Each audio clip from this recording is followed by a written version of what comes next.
Now, the 5 points of fellowship have been previously described in the demonstration, and they are right foot by the side of right foot, knee to knee, breast to breast, hand to back, and mouth to ear, with the veil, of course, separating the veil worker and the patron, and they still have their right hands joined in the patriarchal grip. So in this intimate, embracing position, the veil worker goes on to say, "This is the name of the token.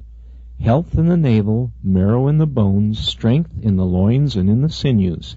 Power in the priesthood be upon me and upon my posterity through all generations of time and throughout all eternity." What is that? The second token of the Melchizedek priesthood, the patriarchal grip, or sure sign of the nail. Has it a name? It has. Will you give it to me? I will, upon the 5 points of fellowship through the veil.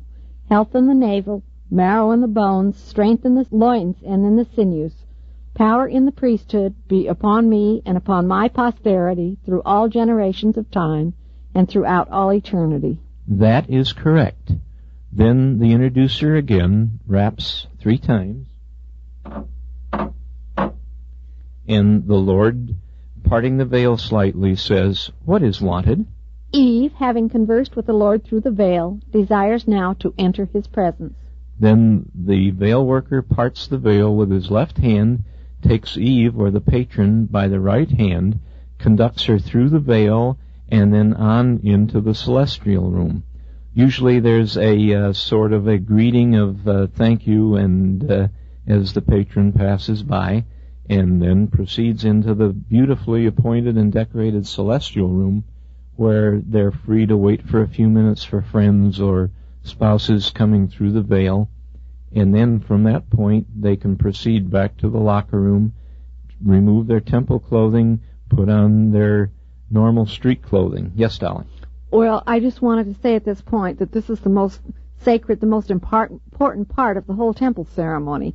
And these words, health in the navel, marrow in the bone, and the power in the priesthood, are in fact an incantation.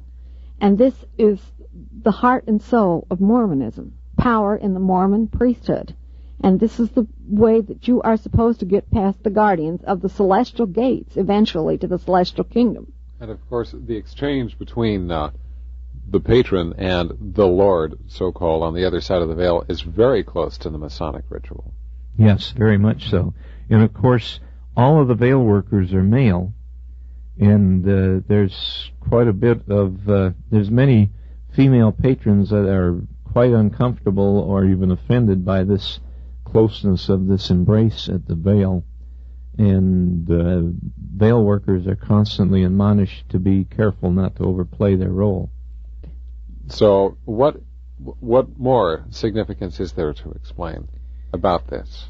Well, this, as Dolly said, this is an incantation that's actually being presented and then repeated back to the veil, and just the whole atmosphere of this embrace through the veil is a very occultic moment in the temple ceremony, and it does spook a lot of people. A lot of people are very much upset by it. But it's supposed to be quite a release to come into the beautifully appointed celestial room, and in fact you've passed the test at this point. You've succeeded in accomplishing what you came to the temple for. You've made it through the veil into the celestial room, and it should be a moment of high gratification and accomplishment in being admitted into the presence of the Lord. That's what the words say. Let him enter into the presence of the Lord. But in reality, it's just another milestone to be passed. A great many people come and they dread going through the washing and the anointing rooms. And then if they get through that, then they begin worrying immediately whether they're going to be able to remember everything word perfect when they do get to the veil, because it has to be word perfect or they have to back up and start over again. And so they begin worrying at the beginning of the ceremony if they're going to say it right. And then even though they hear it repeated to themselves, they still make mistakes. Not only that, but really they have to pass through an equivalent procedure in order to enter the celestial kingdom for real.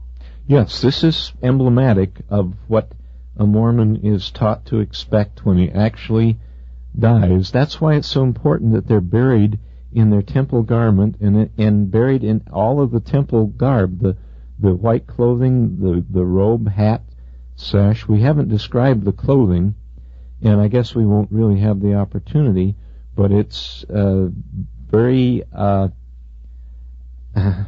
unique garb, but highly reminiscent of the Masonic apron and some of the Masonic. In all of the Masonic rituals, you're clad in all white clothing, and you're clad in robes and hats and things like this. So it is very similar to the Masonic rituals. But there's always that green fig leaf apron that Satan told you to wear. It's an emblem right there to the very end. You're even married in the apron. Well, I definitely think this series has been well worth the time that we've taken on it to really show that the Mormon temple ceremony, the most secret and, to Mormons, most sacred part of their religion, is not Christian at all.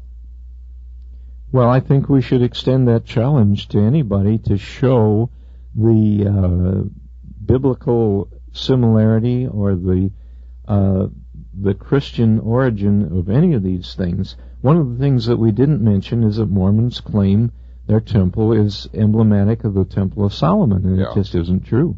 And, as I say, we didn't do this to be spiteful. We didn't do this to be hurtful. But it is only fair and right. For if this is Christianity, if this is the most true and pure form of Christianity, then people who are trying to make an intelligent decision about Mormonism ought to be able to examine it for themselves and determine it for themselves as to whether it really is, and compare it with the Scriptures, most importantly. That's the way we feel about it, and that's why we're presenting this.